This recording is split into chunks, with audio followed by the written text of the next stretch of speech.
Hey everyone, Grace Merriman at Anchor and Hope Farm. Today we're going to show you all the foals that we have running around. We're definitely in the thick of foaling season now. Foal number 42 and 43 were both born this morning. So let's go take a look and see what we have.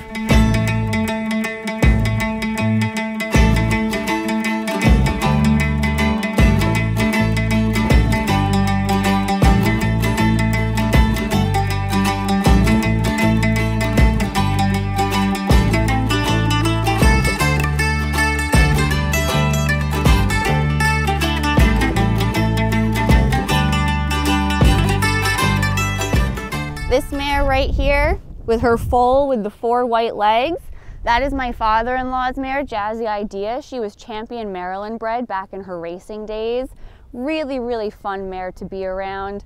But now we're lucky she's home with us and she's having babies. So this is her foal that's with her by Bourbon Courage, who is our stallion here. And he is probably just about a month old now. So this was our 44th foal born on the farm. He is a Holy Boss colt out of Laowa who's anxious to get outside and stretch her legs.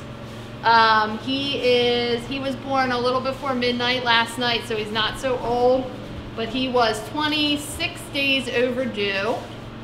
So he is a very large boy, as you can see how tall he is. And he's super cute.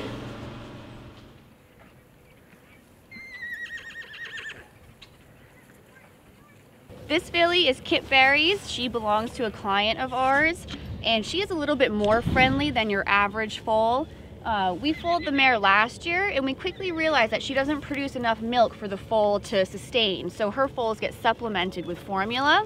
And this filly sees me, and she's expecting her formula bucket now, and that's why she's a little bit more friendly than your average foal.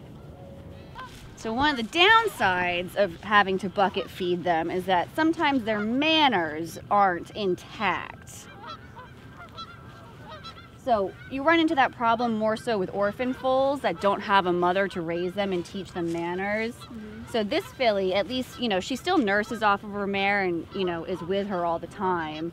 But you still see the little bit of pushiness and lack of respect for personal space.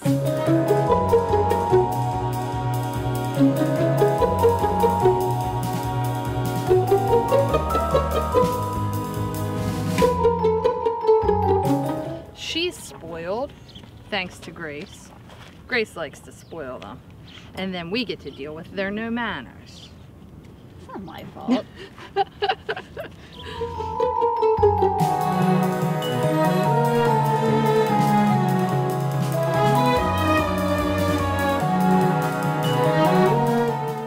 This is an imagining filly.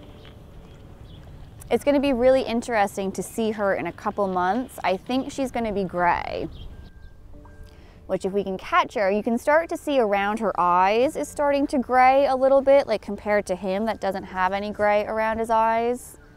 So when they're going to be gray, they're either born that color or the other gray mare has the real dark baby and they shed out their baby coat and they are gray underneath.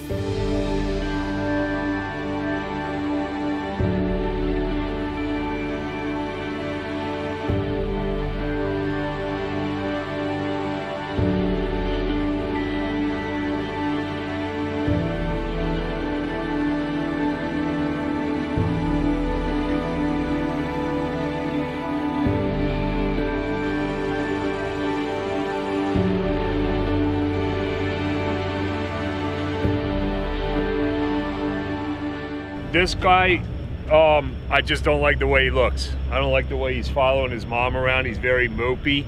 The first thing I did when I got here is check her udder, and he has been nursing, and then I checked his mouth to see it was damp, and it's damp, but I still don't like him.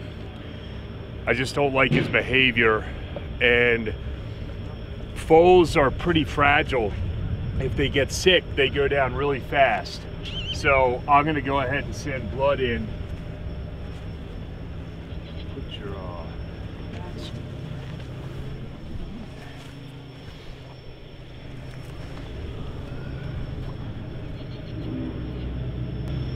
I see it. Oh. So either Grace or I will take this to the lab, and we'll get an idea of what's going on, if anything. You know, a lot of times you see some hints that something's not right and they're just tired. It's not anything. But on young foals, it's much better to be safe than sorry. What's the saying? An ounce of prevention is a pound of cure or something? Forget. That if you can spot a foal getting sick early and treat it right away, it's so much better.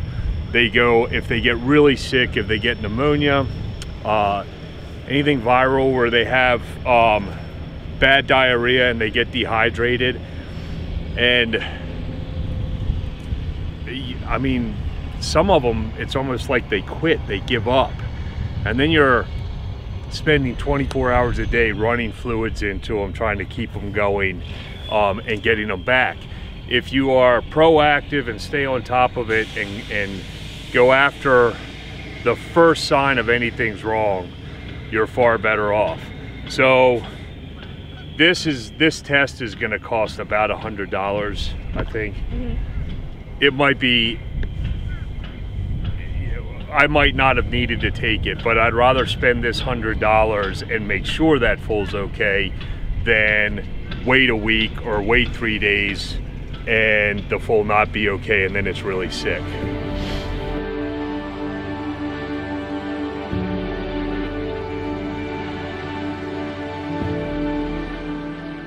So this is part of what we do. We have to socialize the foals, handle them, let them know that human interaction is not scary.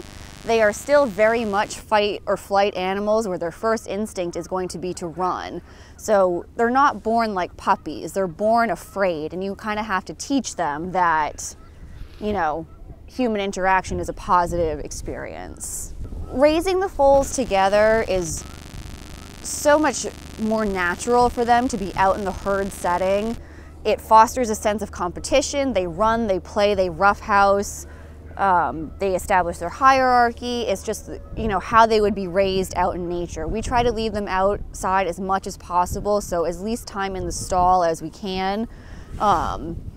It's just how nature intended it, and you get a healthier horse that way.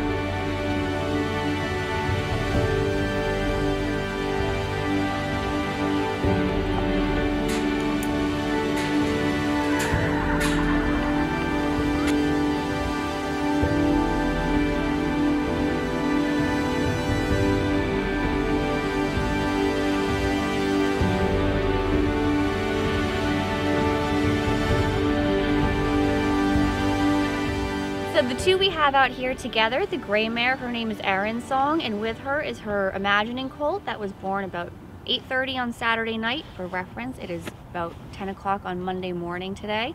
You can see he is up and healthy and running around, and that's very normal, very typical. They'll stand normally on their own within an hour of being born. So they get their sea legs pretty quickly and they're up and running after that.